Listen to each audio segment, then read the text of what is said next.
Mzee huyu unayemwona mbele yako anaweza kujua ni lini unakufa kwa kukuangalia usoni tu. Ndiyo, umenisikia sawa sawa. Atajua siku yako ya kufa endapo atakutizama usoni tu. Na tabiri mtu anaweza akawa anapita tu hivi nikaelewa huyu mchawi. Huyu siku zake zimeisha. Kwa hiyo hata mimi unaweza kaniangalia hapo ukajua nakufa lini. Wewe hapo nikikuangalia au sio kanitajia lakini. Sasa hivi mimi najulikana kama mchawi kutokana na maono niliyokuwa nayo.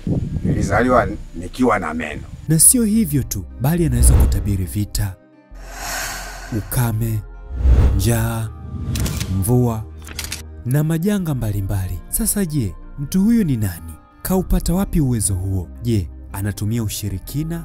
Ni uwezo aliopewa na Mwenyezi Mungu? Au hiyo imetokana na nini? Ili kuweza kujua hayo yote yametokana na nini, ongozana na mimi mwanzo hadi mwisho ili tukapate kufahamu ukweli juu ya jambo hili. Karibu.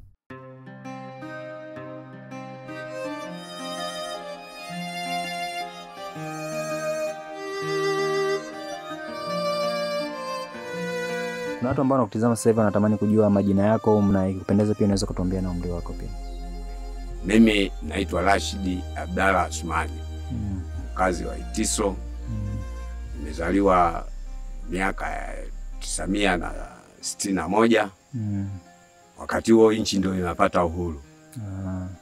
Itiso iko wapi? Kuna watu wengine ambao hawajui. Itiso sawa ndugu mtangazaji kwamba Itiso ukiwa Dodoma ni upande wa kaskazini mwa Dodoma. Kwa hiyo Itiso ipo Dodoma. Kwa sababu kuna watu ambao hawajui. Itiso iko Dodoma. Okay. Itiso iko Dodoma. Mpakani na kwenda wilaya ya Kondoa. Yote bado ni Dodoma tu. Sasa kuna kisa ambacho tulikisikia kuhusu wewe na ndio maana tukaamua tukutafute ili uweze kutuambia. Unaweza kutupa historia yako kidogo kuanzia ulipozaliwa mpaka ulipofikia na hadi ilipofikia kipindi una uwezo huo wa kutabiria mtu kifo kwa kumwangalia tu. Je, unaweza kutuambia historia yako kidogo? Sawa. Mimi ilinitokea wakati kuzaliwa kwangu. Ikawa yani kama kipaji. Kwa uwezo wa Mwenyezi Mungu ikawa yani kwenye ndoto naoteshwa kama mizimu ya mababu na nini, malaika. Basi katika ndoto zile ikawa sasa kuzifuatilia ikawa sio kama ndoto. Ndoto unaweza kaota kwamba una mahela mfukoni yako mengi, ukiamka huna kitu, lakini mwingine unaota ndoto za baadaye utapata hela, kweli utapata. Na mimi kile nilichoanza kukiwaza kipindi cha utoto wangu ikawa imenitokea mpaka sasa hivi. Na tabiri mtu anaweza akawa anapita tu hivi nikaelewa huyu mchawi. Huyu siku zake zimeisha, baada ya mwaka huu hamalizi. Sio mimi bali ni kama kipaji cha Mwenyezi Mungu. Nimenyimwa kila kitu, sina nyumba ya kuishi nzuri, lakini nalala chini, lakini uwezo wa kipaji kutabiri kitu, uwezekano huo Mwenyezi Mungu kanijalia. Na ulianza kutabiri hivi ukiwa na umri gani? Mimi nilianza kuwa na utabilio nikiwa na miaka 16.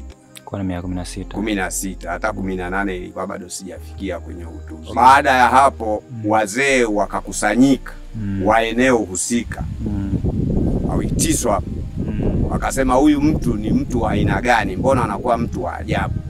Anaweza akatabiri kitu. Tulikuwa tunamuona kama mwongo au mbabaishaji, lakini kweli lile kuna kipindi nilitabiri mimi mvua mwaka huu hamna. Itiso mpaka Izava kwa mkoa wa Dodoma ndo kitu chakula mpaka magala ya taifa ndo yanachukua chakula kule. Inazalisha mahindi, lakini nilipotabiri kajinia ndoto ya kutabiri kwamba mvua safari hii ni ndogo, hamna. Kwa mvua haikunyesha kabisa. Na kweli mvua ilitokea ilipokuja wingu la kwanza. Ile kuotesha mvua ndo imesimama, watu wanaendelea na tupa mbegu, ikawa ndo mazima. Kipindi hicho ikawa mwaka wa shida, njaa na nini, hadi serikali ikaingilia kati kutupa msaada wa chakula. Kwa hiyo mimi ndio yani ilifanya kwamba mimi nipate hekima kwa watu na busara baada ya wazee kama wale. Na kila mwaka ilivyooteshwa kuna tarehe na mwezi kamili wa kumbukumbu zile waga ile mizimu naifanyia tambiko. jinsi nilivyopewa maelekezo na mizimu. Kwa hiyo naandaa pale kwamba mvutaji wa tumbaku analetewa pale vikombe kidogo na nini, tunaenda kwenye makaburi ya wahenga pale mababu. Tunaenda tambikia. Kwa hiyo hizo ni tamaduni zenu? Mimi ni Mgogo. Ni Mgogo. Sawa. Na hizo katika swali lako, mila na desturi kwamba kuna mtu anaweza kuwa ametangulia mbele za haki. Lakini akakutokea kwenye ndoto au mizimu ikamkamata mtu, hata kama ni mtoto, ugonjwa mkubwa wa kutaka kuondoka. Mkienda kwa Sengoma, waganga kenyewe kwambia huyu mtoto ni mizimu ya mababu zake, wanataka hiki na hiki na hiki. Na kweli ukienda kutekeleza kitu kama kile, kinakaa na kinakubalika na mtoto anapata nafuu. Kwa hiyo mila na desturi ya kabila letu ndio hiyo. Okay, wewe ni vitu gani ambavyo unaweza ukavitabiri? Hemu waambie watazamaji. Asante sana kwa swali lako. Mimi naweza nikatabiri vitu mbalimbali. Naweza nikatabiri ya mtu kifo. Naweza nikatabiri hata hii misimu ya mvua, kwamba mvua hii safari hii ni chache, tupande mbegu zinazoendana na mvua ndogo au ukame uliopo. Okay, kwa mara yako ya kwanza kutabiri ilikuwaje? Yaani kwa mara yako ya kwanza ndio umemtabiria mtu wa kwanza au umetabiri kitu cha kwanza, ilikuwaje? Kwa mara ya kwanza kutabiri au kuoteshwa ndoto kama hizo, nilianza na homa kali sana, ambayo nilianza kupatiwa matibabu sehemu mbalimbali, ikawa inashindikana. Dawa hazifanyi kazi. Sasa kutokana na kipato cha vijijini kipindi hicho, wazazi wangu walichokuwa nacho cha labda kunipeleka hospitali za gharama ya hali ya juu, labda waweze kuninusuru kitu kama hicho, ikawa inashindikana. Basi ikabidi kwamba ngoja tumwachie Mungu kadiri itakavyokuwa. Basi kama anachukua kiumbe chake atachukua. Ni mgonjwa kweli hapo mahututi ndani, ni wiki niko ndani. Basi baada ya kunitokea ile kitu, baadaye ilipoanza kupungua, ndio kunipeleka kwenye maono kama hayo. Nikaanza kutazama hiki na kiona live kabisa kinakuja hivi, na njia za kupita kwamba ikifanya hivi fanya hivi, na kuwa naelewa. Ndo nikawa na ujasiri wa kuona kwamba unaweza kumtabiria mtu kwamba hivi na hivi, iko hivi na hivi. Ndo ilikuwa chanzo cha kuweza kuingia kwenye mfumo kama huu, kabla sijajulikana na mpaka sasa hivi nilipojulikana. Kwa hiyo naendelea nayo, na bado namuomba Mwenyezi Mungu aendelee kunipa kipaji kama hicho. Naweza kwa hata kama niko barabarani, ndugu mtangazaji, nikaona gari, nikahisi hii gari haifiki hata sehemu fulani, na nikamwambia kwamba safari fulani usiende. Yaani sio mimi kwa ujanja wangu, walionifahamu ambao wamenizoea, akitaka kufanya lake jambo lazima aje kwangu. Bwana, mimi nataka nifanye hivi na hivi. Je, kuna uwezekano kule njia nyeupe?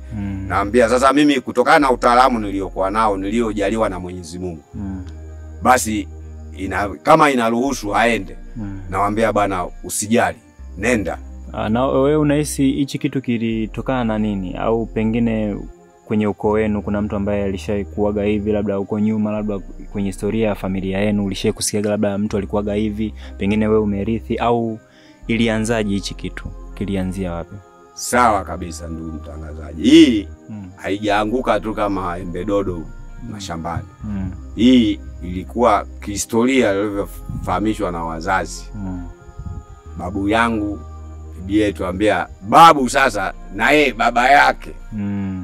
Ndio ilikuwa hivyo. Ina maana hiki kitu kama kimetokea kiukoo kwa familia, kwa sababu mtangulizi ni yule alikuwa anaitwa Antoni. Ndio mtangulizi wetu. Kwa hiyo katika familia yangu au yetu pamoja na umma kwa ujumla, wanaielewa hiyo historia kwamba hii ni kipaji kutoka kwenye ukoo wao. Kwanza ajabu iliyowatokea wazazi, wakati wa kuzaliwa, nilizaliwa nikiwa na meno. Wakati kwa mtoto mchanga jinsi inavyokuwa hazaliwi na meno. Mimi nikajua sasa hapa, au wazazi, kwa sababu mimi kipindi hicho sijitambui. Wazazi wakajua kwamba hiki tumeonyeshwa sample tu, lakini hakitodumu, takufa. Lakini kwa uwezo wa Mwenyezi Mungu sikufa, na baadaye ndo ikaja kunitokea sasa ile ya kupotea nikiwa bado mchanga. Nilianza kupotea nikiwa mtoto. Kupotea kivipi? Bado mchanga tu. Nilipozaliwa. Simama analala na kachanga. Basi mama akiamka akikurupuka, usingizi ukimpitia akikurupuka hivi, sasa lala umekumbatiwa hivi katoto, anakupeleka mkono anakuta mtoto hayupo. Mzazi amelala na mimi kitandani, lakini akikurupuka akipapaza labda nyonyo anionyesha anakuta sipo. Wanaamshana mji wote. Nyumba za Wagogo unajua kuna matembe yale kama treni za abiria. Yaani wanaamshana, mtoto kapotea, mtoto kapotea. Wanatafuta hata masaa 3 5 mtoto sionekani. Sasa wakishachoka kwamba kila mtu anaingia kwake, anaenda pumzika. Baadaye kwa kumbe mtoto anarudi kwa mama. Pale wanapofungua kwenye kizingiti cha mlango, kuna milango ile ya Wagogo ile ya miti ya fito ile. Basi yale sasa, kumbe pale anapofungua mimi niko pale, ila kwa sababu kiini macho walichovika wanakuwa hawananioni. Sasa baadaye ndo mizimu tena inachukua inanirudisha kwa mama. Sasa asubuhi wanaambia bwana, mtoto huyu hapa, mtoto huyu hapa. Sasa kumbe ilikuwa ni chanzo cha kama cha matokeo yakawa ndo haya niliyokuwa nayo. Na kweli mimi mtu hata kama na jambo lake kwamba kuna hili ukinijia kwa wakati fulani, mimi naweza nikakuelekeza, na nimewasaidia watu wengi tu. Ila kwa utabiri huo nikimwambia mtu kwamba bwana usifanye hivi, kweli akisikia, hata kama ni safari au ni shamba haendi. Na ilishawahi kutokea kwa watu wangapi yani? Ulishaelewa kwa tabiri vifo vya watu wangapi? Mimi katika kumbukumbu zangu kuna watu ambayo kwa sababu na idea moja au taratibu moja, linapotokea jambo nakuwa na daftari aina yoyote naorozesha kuanzia mwaka huu. Sasa hivi wanafika watu 57 niliyowatabiria na yametokea. Na kuna jirani yangu mmoja anaitwa Jonas. Nilimwambia, wewe kutokana na hali ninayokuona mimi kichwa changu, wewe mwaka huu hata hilo shamba unaloandaa unajisumbua tu. Afadhali hiyo nguvu zako au hela yako ule mwenyewe. Akaona masiara. Ambia, bana na wewe sio kweli. Matokeo ikatokea.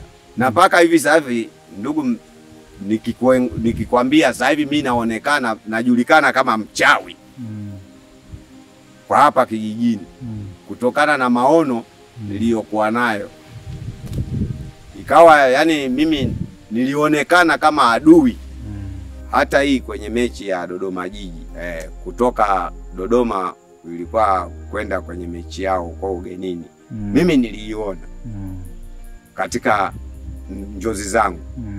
Lakini sasa kwa sababu mimi ni mtu wa kawaida wa hali ya chini, na uwezo wa kuonana na uongozi labda nistopishe au nisimamishe hiyo safari, likawa ni jambo ambalo liko nje ya uwezo wangu. Lakini mimi kwenye akili yangu mizimu ilikaa. Na kweli baada ya wanaondoka wanaenda, baadaye vyombo vya habari vyatangaza kwamba bwana, timu Dodoma Jiji imepata ajali njiani ikielekea kwenye mechi yake.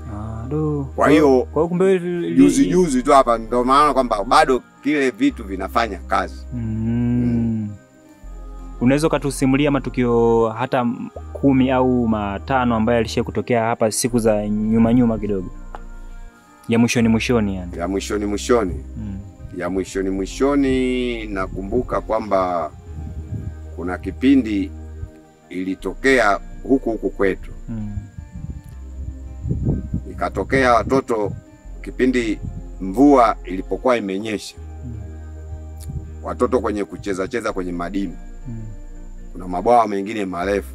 Ikawa nimeoteshwa kwamba bwana, safari hii kwamba kuna mtoto wawili watazama kwenye maji watakufa. Na kweli baada ya bado ile mvua inapiga lilipoingia, na kweli hilo tukio tena lilitokea, watoto wawili kufariki dunia kwenye dimbwi wakiogelea. Ikaja tena nyingine nikaoteshwa kwamba kuna watoto watakufa kwa kula uyoga. Kweli kuna kipindi msimu inafika kwamba uyoga unakuwa polini. Sasa kwa watu wazima wanajua huu unaliwa mbichi, au umepikwa, umeiva au hujawiva. Sasa watoto wadogo wazazi wao wakuepo, wakaenda wenyewe polini huko shambani kwao. Wamechukua ile uyoga kuja kuichemsha, kumbe haikuiva, kumbe mengine walishaanza kula mabichi kule. Hiyo pia nilishuhudia, na kaburi za hao watoto walizikwa kwa pamoja kwa kaburi moja. Pia hiyo ilitokea. Vanji wonosamanyine wakutia taule, kumbe ne mizimu duza wa koko na wa baba ndo inaye nijalie, ilio nijalia kupata hivi na hivi, kwamba uwezo kama huo. Kwa hiyo mtu yoyose unosa kuamini zono haya mambo yapo. Kwa hiyo hata mimi unaweza kaniangalia hapo ukajua nakufa lini? Wewe hapo nikikuangalia au usije ukanitajia, lakini wewe nitajie, kwa sababu usije ukakurupuka kaanza kula mali zako kabla, kwa sababu unajua unakumbuka mwaka 2000 ulikuwa huonekani katika kwenye makompyuta. Basi watu chikanzalia zisawa zose, utegula ng'ombe kumnadi kulia, unapeleka ng'ombe, unauza, unapiga, unaweka heshima ba. Unajua mwaka 2000 haumpo. Lakini pia mimi niliuona kwamba upo. Angalia kwenye kompyuta zikafuta kabisa. Kuingia mwaka 2000. Lakini ndoto zangu ne ikaanza kijela, yani ilikuja kuonekana kwamba 2000 ipo. Mimi siwezi kufanya ujinga wa kusema eti niweke heshima ba au kwa malaya. Na kweli ilipoenda kweli makompyuta zikafungua, zikaona mbele kwamba mwaka 2000 na kuendelea na 21 na kuendelea mpaka sasa. Kwa hiyo watu chezechi kuwa china matumaini. Yani mtu akishapewa kipaji tusizalauliane kwamba wala mimi labda sijipaishi kwamba nijinyanyue juu. Mimi ndo nilionayo na ndio nayoelezea hapa. Wewe umeoa? Mimi nimeoa na mke na watoto na wajukuu. Na familia yako iko wapi sasa? Hapa Itiso. Mnadani kwa upande wa karibu na mahakama kwa magharibi. Kwa sasa hivi Akamwezi dua mahakama bao kudoma hamwezi ba. Kwa sasa hivi unakaa huko peke yako? Ne kuna ulondolaji. Ulondolaji. Ila mimi nimekuja huku kwa sababu ya usalama wangu. Kwa sababu baadhi ya familia jamii iliona kwamba haya matukio naye yatabili naye yatoa na yanatokea, nikaonekana mimi mchawi. Kwa hiyo nikahisi kwamba kitakachoendelea chonocho kuendelea kumwande, basi baadaye nache baadhi wanzingi mbene chilo au usiku wamekuja wanaweza akakuvamia watu wakakutoa roho. Ndio maana mimi nimeamua kuja kukaa huku pembeni. Unaona miembe ama machaka haya, basi mimi naishi, ila wenye shida ndo wananifuata wenyewe. Kuna wale ambao waga wanaona sijui kwa kuhesabu punje za mtama, na isikiaga hiyo kwamba mtu anaweza akahesabu labda punje za mahindi, na yani wanasema sijui kuku anakula mahindi atakayokula ndo miaka yako. Wewe kwako iko tofauti gani? Ina utofauti gani na hiyo?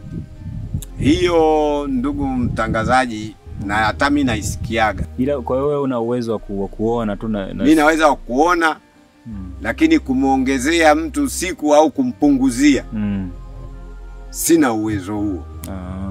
Yani mimi naona namjulisha, yani yeye kwamba hivi fanya hivi, namuelekeza. Kama yeye ataenda kwa mwingine huko labda lakini akienda unabite Mbakunja anadanganywa. Mimi nikishaga mwambia mtu kwamba kinatokea hiki, waga haina pingamizi kwa kalama nilizopewa na Mwenyezi Mungu.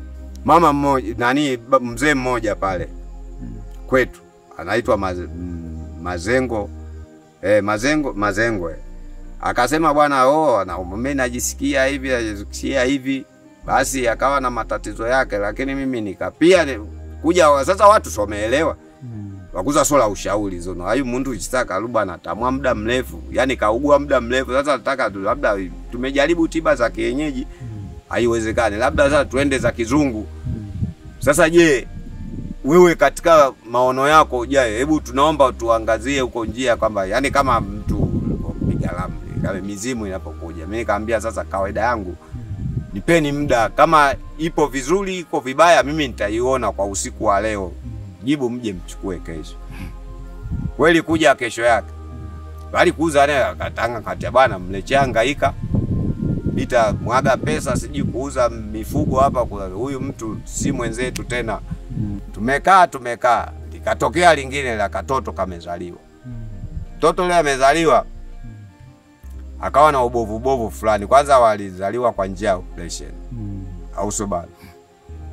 Sasa njia ya operation siji kawaje. Nyina ya mtu ikabidi walongole mama yake. Akaacha katoto kale. Sasa kakawa na wale. Sasa kila yale mbinu za kuishi naye yule mtoto jinsi walivyokuwa wameelekezwa maziwa kwa, lakini nikasema huyu atamfuata mama yake. Mimi katika kichwa changu ndivyo ninavyoona. Naogopa sana ndugu, ukimwambia mtu kwamba hii itakuwa hivi na hivi. Tayari pale mwenzako anakuona kwamba labda wewe ndo shinikizo au ndo chanzo cha tatizo hilo umeliingiza hapo. Kumbe wewe kutokana na ufahamu na uwezo ulio au kipaji ulichopewa. Tukalumbana wakanisusa, mimi nikawa siende hata kumwangalia yule mtoto. Alikobita ndaule ndo eti yule nayo anzama kaniga yako hivi na hivi. Basi siku na hiyo ndakuja kupewa taarifa kwamba kale katoto bana kweli kameondoka. Akasema lakini mimi si niliwaambia. Sasa hivi wakondia lumba wenejo wameshanikubali kwamba hivi na hivi. Lakini sasa mimi hofu ya kukaa nao, baadhi ya wengine asilimia kubwa bado wanabifu na mimi. Sasa mimi ndio nikaona kwamba nimeacha mji wangu huko, familia yangu mimi niko huko. Asifukua umekuja kaa kijijini peke yako. Nimekuja huko kaa. Mimi mkulima, napenda kulima na nini, basi mimi nikaona kwamba mimi nitaenda mjini kwa umri huu, nitapata ajira gani? Hata kumwaga jamvi tu, kubeba kalai la zege siwezi mbio zile. Sasa afadhali nikijilimia najipandia miogo yangu, nakula, kuna kimgomba hapo nachukua nini nakula. Mifenesi ndo kama hii hapa inaanguka nakula. Je, we hii hali inakupa changamoto gani kwenye maisha yako? Hii hali changamoto inayonipa, changamoto zinazonipata mimi kama vile watu kunitenga, kuniona mimi ni adui, kwamba ni mchawi, naua ndugu zao, watoto wao. Nikasema kwa nini? Wasema kwa nini wewe ukiongea kitu mtu akiumwa au mtu kama hata kama hajaumwa, ukiambia huyu hafiki miaka miwili mingapi, na kweli inatokea. Sasa lazima ngulumbili wakuone wewe mchawi. Sasa nikaona kwa kunusuru maisha yangu, nikaona ngoja nitoke, labda matukio yao hayatokei na bado yanatokea. Mimi niko huku kwa usalama wangu tu. Japo naishi kishida, lakini mimi namtegemea Mungu, namuomba Mungu tu mradi uzima na afya njema na maisha yangu atayonipangia ikifika siku haya. Hii hali inakusaidia wewe kwa kiasi gani? Yaani kwenye maisha yako, yani wewe inakupa furaha kiasi gani au inakusaidia kwa kiasi gani? Hii hali mimi imebidi nikubali kutokana na matatizo ya chanzo cha mambo. Kwa sababu inanipa ni moja ya changamoto, kwa sababu kuacha familia yako wa ukadodo wabita chea ujenzi sehemu, usina mjomba, huna shangazi wala nini, ni changamoto. Kwa hiyo unaweza kuona kifo chako wewe mwenyewe? Naweza, tunasema kwamba ikija tokea naweza nikakiona, lakini kwa sasa hivi tangia hizi shughuli, yani hii mfumo unitokee kwa mimi mwenyewe binafsi sijawahi kufikia. Siji sasa waga nawaza, hata mimi nakaa nafikiria kwamba siku hiyo ikija tokea hivi itakuwa na mimi ndo vile vile kama ninavyoona wenzangu, lakini itakuwa ni vizuri. Na kitu kama hicho kinakuwa ni kawaida na itaonekana kwa sababu nguza tumaini ndaule kwa yangu huona. Kama kwa wenzangu naona, hata kwangu nitaona. Ila mimi alinipi pressure ni kawaida. Tumekuja duniani na tutarudi. Yani bwana alitoa na atatoa tena anacho. Haya sisi ni mavuno ya shamba lake. Sawa sawa. Kwa hiyo wewe una uwezo wa kutabiri mechi, kwa mfano labda timu fulani inacheza na timu fulani inacheza? Mimi kwa sababu na uwezo wa kutabiri vitu vikubwa kama vifo, kama nini. Kwa hiyo hiki kitu vya michezo au mpira na uwezo wa kutabiri. Kwa hiyo maisha ya kijijini sasa hivi unaonaje? Unaishi unaonaje? Maisha ya kijijini ni mazuri tu kama kawaida, ila yana utofauti na mjini. Huku kijijini paka ugangamale. Lakini mjini unakuta mwingine dalali tu. Mtu mkulima katoka Tanga na machungwa yake, yeye anaipokea mzigo naye anaongea na mateja wengine. Haya, mwingine anapiga debe tu. Lakini zote ni kazi, ila ni section tu. Okay. Ila changamoto ni hizo ya kuishi nje ya familia yako. Kwa sababu ingekuwa kama hakuna vitu kamili vya ambavyo viko kwenye himaya yangu vya ulisi wa watoto wangu, ningebeba familia. Lakini sasa kuna mashamba ya kule nyumbani ya mahindi, kuna mashamba ya zabibu. Sasa kuiacha vitu kama vile, kuna mifugo. Sasa ukurupoka ikasema mimi ngojeni. Ndio maana nikiwa nimepinda hivi na hivi tu na bovya, bwana hebu nitumieni kitu fulani huku nimekwama. Wazazi wako hapo? Wazazi wangu moja akishatangulia mbele ya haki, ambaye ni baba. Lakini mama bado tunaye. Na kifo cha baba yako, alikufa wewe kipindi hicho ulikuwa ushaanza kuona au ulikuwa bado hujaanza kuona? Mimi nilikuwa bado sijaanza kuona, nilikuwa bado mdogo. Alitangulia paka tunakuwa baba hayo. Wewe una watoto wangapi? Mimi nina watoto 7. Wa jinsia tofauti. Okay. 4 wa kiume, 3 wa kike. Ulishawahi kujutia kuwa na hiyo hali ya kuona na kutabiri? Sijawahi kuijutia. Bali mimi ilipokuwa imenitokea na inatimilika kama ninavyooteshwa na ninavyokusudia. Mimi nilipokea kwa mikono miwili, nilifurahi mpaka sasa hivi na furaha. Kwa sababu vitu kama hivi ni adimu. Ingekuwa kama ni rahisi kwa kila mtu apata, basi ingekuwa kila mtu mtaani hivi. Kwa hiyo mimi namshukuru Mwenyezi Mungu kwamba vitu kama hivi mimi kunishushia kama hivi, basi mimi nashukuru, wala sioni tatizo wala nini. Kwa nini wenzangu wasiwe na upeo kama mimi? Kwa nini mimi Mungu kanipendelea? Basi mimi nilifurahia mpaka sasa hivi, pamoja naishi kwenye mazingira magumu, lakini najiona tu niko kama wengine kawaida tu. Kama niko mjini tu. Yaani huko mimi usiku mchana ili poli kama hili mimi naona kama kawaida tu. Na huku naishi, ndugu yangu, unaona nguzo, umeiona nguzo ya umeme hapa? Hamna. Au kumbali. Au kisima cha maji unakiona? Kwa hiyo maji mimi naemea kwamba niko hapa, kwamba kama una kaza yangu wasiliana bodaboda, mapikipiki huko wanaleta. Bwana, dumu hapa tunanunua shilingi 500 kutoka huko barabarani. Sasa ukiletewa dumu 10, unajua 5,000 hii. Na wewe pesa unapataje sasa? Pesa mimi naipata kutokana na kilimo.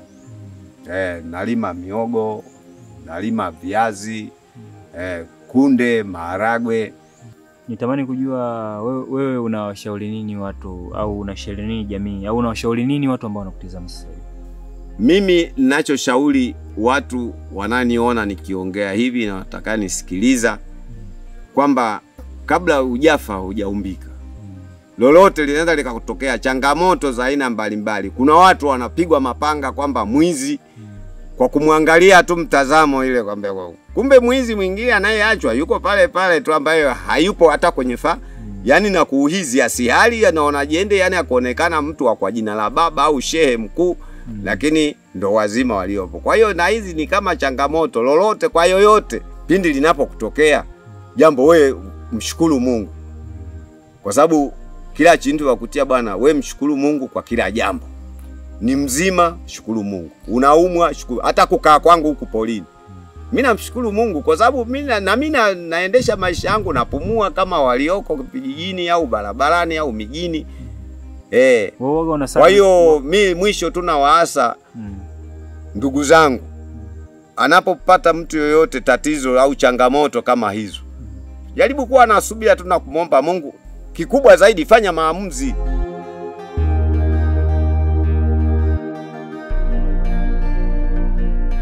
Mpenzi mtazamaji wa Iconic, bila shaka umeweza kumsikiliza mzee huyu na naamini utakuwa na maswali mengi sana pamoja na maoni. Sasa ili tuweze kujua nini maoni yako, tuandikie hapo kwenye comment na sisi tutaisoma. Asante kwa kutazama na mimi ni Justin Barabara. Usisahau kusubscribe ili uwe wa kwanza kupata video zetu.